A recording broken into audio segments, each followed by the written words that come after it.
ఈ కార్యక్రమాన్ని ఇక్కడ ఏర్పాటు చేశారు. ఈ కార్యక్రమానికి విచ్చేసిన మన సత్యనారాయణ గారు, ఎస్ఓడి జిఎం గారు, శ్యామ్ గారు, మన జిఎం ఆఫీస్ స్టాఫ్ అందరికీ మరొకసారి శుభోదయం.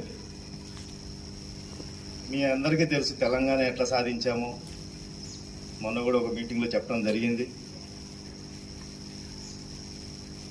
ఇప్పుడు మన ముందున్న సవాల్ ఏంటంటే మన ఈ తెలంగాణని దేశంలో నెంబర్ 1 స్టేట్గా చేసుకోవాల్సిన బాధ్యత ఉంది.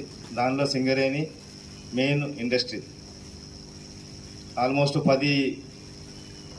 6 డిస్ట్రిక్ట్స్ కవర్ అయ్యి ఉన్నది. ఇక్కడ 6 డిస్ట్రిక్ట్లో ఎంతోమంది డైరెక్ట్గా ఉన్న ఎంప్లాయ్మెంట్ 40,000 కాకుండా ఇండైరెక్ట్ ఎంప్లాయ్మెంట్ లక్షల మంది దీని మీద ఆధారపడి జీవిస్తున్నారు. మన కంపెనీ తీసే బొగ్గు మీద రాయల్టీ అని, డిఎంఎఫ్టి ఫండ్ అని, ఇటువంటి ఎన్నో క్రోర్స్ ఆఫ్ రూపీస్ మనము స్టేట్ గవర్నమెంట్కి, సెంట్రల్ గవర్నమెంట్ కూడా మనం ఇవ్వటం జరుగుతుంది. దీని ద్వారా పక్కనున్న గ్రామాలు కావచ్చు అన్నీ కూడా ఇప్పుడు అభివృద్ధి పంతంలో నడుస్తున్నాయి. మన ఈ మధ్య ఒక కలెక్టర్స్ మీటింగ్లో వాళ్ళ మాటల్లో అనుకుంటుంటే తెలిసింది, మన ఏదైతే సింగరేణి ఉన్నదో సింగరేణి ఉన్న ప్రాంతాల్లో ఉన్న కలెక్టర్ ఆఫీస్ వాళ్ళకి ఫండ్స్ ఎక్కువగా ఉంటాయి.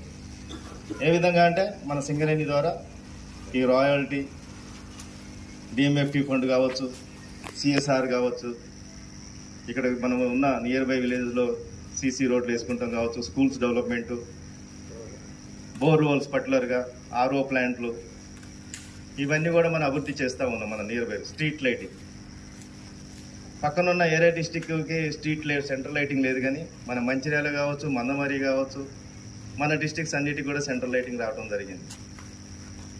ఇదంతా ఎందుకు చెప్తున్నా అంటే మన అభివృద్ధి చెందాలని అంటే మన సింగరేణి సంస్థ మంచిగా ఉత్పత్తిలో కానీ అన్నిట్లో ముందు ఉండాలి. ఈరోజు మీరు పేపర్లో కూడా చూసే ఉంటారు, మన చాలా డైవర్సిఫికేషన్స్కి ముందు వెళ్ళారు. ఇప్పుడు గోల్డ్ అండ్ కాపర్ ఎక్స్ప్లోరేషన్కి మనం కర్ణాటకలో బ్లాక్ తీసుకున్నాం. ఆల్రెడీ సోలార్ ధర్మల్లో మనం ముందున్నాం. ఓబీ మట్టి నుంచి శాండ్ తయారు చేయటం, మన దగ్గర ఎస్ఎంఎస్ ప్లాంట్ అని మన దగ్గర కూడా వస్తుంది. కాబట్టి ఇట్లా ఎన్ని డైవర్సిఫికేషన్స్ మనం వెళ్తున్నాం. ఎన్టీపీసీలో ఏదైతే CO2 వస్తుందో ఆ CO2 నుంచి మిథనాల్ తయారు చేయటం, ఆ మిథనాల్ మనకి చాలా అడ్వాంటేజ్ ఉంటుంది. ఈ విధంగా CO2ని తగ్గించడం వల్ల ఎన్విరాన్మెంటల్ ఫ్రెండ్లీగా మనము థర్మల్ ప్లాంట్ని మనం రన్ చేసుకోవడానికి ఆస్కారం ఉంది. మన ఇప్పుడున్న గవర్నమెంట్ కావచ్చు, రేవంత్ రెడ్డి గారి ఆధ్వర్యంలో మన ప్రియతమ CNMD గారు మన సింగరేణి ఎంతో ముందుకు తీసుకెళ్లాలని, మొన్న మీరు పేపర్లో చూసి ఉంటారు, ప్రైవేట్ మన ఏదైతే బ్లాక్స్ యాక్షన్లో కూడా పార్టిసిపేట్ చేయాలని మన కంపెనీ ముందుకు వచ్చింది. ఇప్పుడు ఏదైతే మన గోదావరి వ్యాలీ ఎలాంగ్ ఉన్న మన కోల్ ఆల్మోస్ట్ చాలా డీపర్ డిపాజిట్సే ఉన్నాయి, మిగిలిపోయినాయి. పైన ఉన్న 200-300 మీటర్ల డెప్త్లో ఉన్న కోల్ ఆల్మోస్ట్ అయిపోవచ్చింది. చాలా మైన్స్ మనం క్లోజ్ అయినాయి. ఉన్న వాటిని ఓపెన్ కాస్ట్ ద్వారా తీస్తున్నాం. ఏదైనా కూడా స్ట్రిప్పింగ్ చేసి 1 టన్ను కోల్ తీయాలంటే 15 క్యూబిక్ మీటర్లు తక్కువ కాకుండా మట్టి తీయాల్సి వస్తుంది. కాస్ట్ ఆఫ్ ప్రొడక్షన్ పెరిగిపోతుంది. ముందు సవాల్ ఏంటంటే మన ఈ యొక్క ప్రైవేట్ కోల్ బ్లాక్స్, ప్రైవేట్ వాళ్ళకు already more than 100 million tons వాళ్ళు కోల్ తీస్తున్నారు. మనకన్నా ఎన్టీపీసీ వాళ్ళు ఏ కోల్ బ్లాక్ లేని కూడా 100 మిలియన్ టన్స్ బుక్ వాళ్ళు తీస్తున్నారు.